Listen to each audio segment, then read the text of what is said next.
You ask Tiger to solve.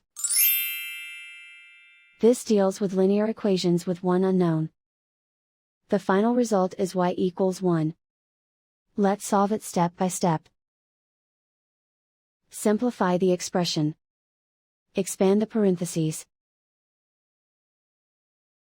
Simplify the arithmetic. Group all constants on the right side of the equation. Subtract 5 from both sides. Simplify the arithmetic.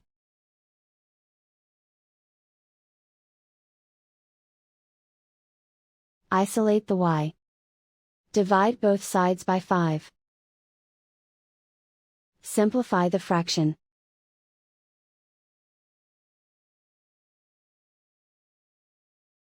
And so the final result is y=1.